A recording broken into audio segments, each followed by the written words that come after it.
Hi friends, ఈరోజైతే ఒక real స్టోరీని మీతో షేర్ చేసుకోవాలనుకుంటున్నాను. చాలా యూస్ఫుల్గా ఉంటుంది, ఇంట్రెస్టింగ్గా కూడా ఉంటుంది. చూసేయండి. మా పక్క ఫ్లాట్లో అయితే ఒక న్యూలీ మ్యారీడ్ కపుల్ అయితే వచ్చారు కొత్తగా. వాళ్ళ హస్బెండ్ అయితే జాబ్ చేస్తూ ఉంటారు, అమ్మాయి ఇంట్లోనే ఉంటుంది, హౌస్ వైఫ్. వాళ్ళిద్దరూ చాలా హ్యాపీగా ఉండేవాళ్ళు. నాతో ఆ అమ్మాయి అప్పుడప్పుడు మాట్లాడుతూ ఉండేది, మా పిల్లలతో ఆడుకుంటూ కూడా ఉండేది. వాళ్ళ స్టోరీని అయితే మీతో షేర్ చేసుకోవాలనుకుంటున్నాను. చాలా ఇంట్రెస్టింగ్గా ఉంటుంది, చూసేయండి. అబ్బాయి రోజు ఆఫీస్కి వెళ్ళి వచ్చేవాడు. ఈవినింగ్ వచ్చేసరికి అమ్మాయి ఒక్కదే ఉండడం వల్ల చాలా బోరింగ్గా ఫీల్ అయ్యేది. అప్పుడప్పుడు నాతో మాట్లాడుతూ ఉండేది, కానీ ఒంటరిగా ఉండడం అనేది నచ్చేది కాదు. అందుకని ఈవినింగ్ రోజు అలా బయటకు తీసుకెళ్తూ వస్తూ ఉండేవాడు. ఇలా రోజు వెళ్తూ ఉండడం వల్ల ఆ అమ్మాయి కూడా కొంచెం పీస్ఫుల్గా ఉండేది. రోజు షాపింగ్స్ కానీ ఇలా తీసుకెళ్తూ ఉండేవాళ్ళు, సినిమాలకి గట్రా వెళ్తూ ఉండేవాళ్ళు. ఇద్దరు చాలా హ్యాపీగా ఉండేవాళ్ళు. ఎక్కువగా షాపింగ్ మాల్స్కి గట్రా తిప్పుతూ ఉండేవాడు ఆ అబ్బాయి. ఆ అమ్మాయి కూడా చాలా ఎంజాయ్ చేస్తూ ఉండేది. మా హస్బెండ్ వస్తారు, నన్ను బయటికి తీసుకెళ్తారు అని చెప్పేసి చాలా హ్యాపీగా ఇంట్రెస్టింగ్గా ఎదురు చూస్తూ ఉండేది. ఆ అమ్మాయికి అలా వెళ్తూ ఉండడం వల్ల అది అలవాటు అయిపోయింది. బయటికి వెళ్ళలేకపోతే ఉండలేకపోవడం అనేది జరిగేది.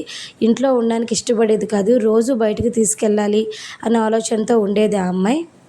తను కూడా వైఫ్ని ఇబ్బంది పెట్టడం ఇష్టం లేక తను కూడా కష్టం అయినా సరే రోజు బయటికి తీసుకెళ్ళేవారు. ఇలా బయటికి తీసుకెళ్ళడమే కాదు, తను ఆలోచించకుండా ఇష్టం వచ్చినట్లుగా షాపింగ్ చేయడం, బయట ఫుడ్ని ఎక్కువగా ఇష్టపడడం, ఇంట్లో వంట చేయకపోవడం ఇలా జరుగుతూ ఉండేది. ఎక్కువగా డ్రెస్సెస్, కాస్ట్యూమ్స్, మేకప్ ప్రొడక్ట్స్ ఇవి ఎక్కువగా ఇష్టపడుతూ కొంటూ ఉండేది. తను కూడా తన భార్యను నొప్పించకూడదు, బాధ పెట్టకూడదు అనుకుంటూ తను కూడా తన ఇష్టాన్ని ఓకే అనేవాడు. లోపల కష్టంగా ఉన్నా చెప్పేవాడు కాదు. ఇలా 1 ఇయర్ అయితే గడుస్తూనే ఉంది. వాళ్ళిద్దరి మధ్య అయితే చిన్న చిన్న డిస్టర్బెన్సెస్ అయితే స్టార్ట్ అయ్యాయి. అబ్బాయి బయటికి చెప్పలేక ఈవినింగ్ లేట్గా రావడం స్టార్ట్ చేసేవాడు ఇంటికి. అలాగే ఇంటికి వచ్చినా చాలా మూడీగా ఉండడం, తనతో తక్కువగా మాట్లాడడం, ఇంట్రెస్ట్ లేనట్టు ఉండడం అలా ఉండేవాడు. దాంతో ఆ అమ్మాయి కూడాను ఎందుకు ఇలా ఉంటున్నాడు అనే ఆలోచన వచ్చింది. ఇద్దరి మధ్య చిన్న చిన్న డిస్టర్బెన్సెస్ అనేవి వచ్చేసాయి. ఆ అమ్మాయి ఒకరోజు నాతో మాట్లాడుతూ ఈ విషయాన్ని షేర్ చేసుకుంది. చాలా ఇబ్బందిగా ఉంది, చాలా డల్గా ఉంటున్నాడు, ఏంటో తెలియట్లేదు అని నాతో అయితే చెప్పింది. నేను కూడా ఆలోచించి మాట్లాడి కూర్చుని మాట్లాడుకుంటే ఎటువంటి డిస్టర్బెన్సెస్ అయినా క్లియర్ అవుతాయి అని చెప్పాను. ఆ రోజైతే ఆ అమ్మాయి పక్కనే కూర్చొని చాలాసేపు తనతో మాట్లాడడానికి ప్రయత్నించడం వల్ల ఆ అబ్బాయి అయితే మనసులో మాటని చెప్పాడు. మ్యారేజ్ అయ్యి 1 ఇయర్ అయింది, ఎటువంటి సేవింగ్స్ కూడా లేవు, నేను నిన్ను బాధ పెట్టకూడదు, నొప్పించకూడదు అంటూ బయటకు తీసుకెళ్ళేవాడిని. నువ్వు ఆలోచించకుండా చాలా ఎక్కువగా షాపింగ్ చేస్తూ ఉండేదానివి, బయట ఫుడ్ని ఇష్టపడేదానివి, బయట తిరగడానికి ఇష్టపడేదానివి. దానివల్ల చాలా మనీ అయితే వేస్ట్ అయ్యింది. నా ఫ్రెండ్స్ని కూడా నేను అడగడానికి ఇబ్బంది పడేవాడిని, కానీ నీకు చెప్పడానికి ఆలోచించేవాడిని. నువ్వు ఇంట్లో ఉండి మూడీగా ఉంటున్నావని చెప్పేసి నేను బయటికి తీసుకెళ్ళాలి అనే ఆలోచన ఉండేది. కానీ తీసుకెళ్ళినప్పుడల్లా చాలా ఎక్కువగా అమౌంట్ అయితే ఖర్చు అయ్యేది. ఎవరికి చెప్పాలో అర్థమయ్యేది కాదు. 1 ఇయర్ అయింది, కానీ ఎటువంటి సేవింగ్స్ అయితే లేవు, ఏం చేయాలో కూడా అర్థం కావట్లేదు అని అబ్బాయి చెప్పాడంట. ఆ విషయం విన్నాక ఆ అమ్మాయి అయితే ఫస్ట్లో కొంచెం బాధపడినా ఇది ఆలోచించే విషయమే కదని ఆ రాత్రంతా ఆలోచించిందంట. రాత్రంతా ఆలోచించి ఉదయానికైతే ఒక నిర్ణయం అయితే తీసుకుంది. నిజమే కదా, నేను ఇంత షాపింగ్ చేస్తున్నాను, ఇన్ని డ్రెస్సెస్ కొంటున్నాను, అనవసరంగా ఖర్చు పెడుతున్నాను, ఎంత మొత్తంలో ఖర్చు అయి ఉంటుంది అన్నీ చాలా చక్కగా ఆలోచించిందంట.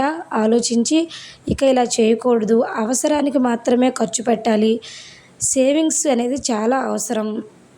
మా హస్బెండ్ చాలా బాధపడినా సరే నా కోసం మనసులో పెట్టుకున్నారు, కానీ ఇప్పటి వరకు దీన్ని షేర్ చేయలేదు. కాబట్టి నేను కూడా ఈ విషయాన్ని గురించి ఆలోచించాలి, నేను ఇలా చేయకూడదు, నేను కూడా తను కష్టపడుతున్నప్పుడు ప్రతి రూపాయిని చాలా జాగ్రత్తగా ఖర్చు పెట్టాలి, తనకి సపోర్ట్గా నిలబడాలి అని ఆలోచించింది. అప్పటి నుంచి ఎప్పుడు ఇద్దరు బయటికి వెళ్ళినా ఏమి కావాలో అది మాత్రమే తీసుకునేవాళ్ళు. బై 1 గెట్ 1 ఆఫర్స్కి ఎప్పుడు ఫిదా అయిపోయేవాళ్ళు కాదు. ఏది యూస్ఫుల్లో, ఏది అవసరమో, మనకి ఏం కావాలో అన్నది మాత్రమే ఆలోచించుకొని రాసుకొని మాత్రమే తీసుకునేవాళ్ళు. బయట వాళ్ళని చూసి, పక్కింట్లో వాళ్ళని చూసి, ఇరుగు పొరుగు వాళ్ళని చూసి అప్పులు చేస్తూ జీవితాన్ని సాగదీయడం అనేది కరెక్ట్ అయిన పద్ధతి కాదు.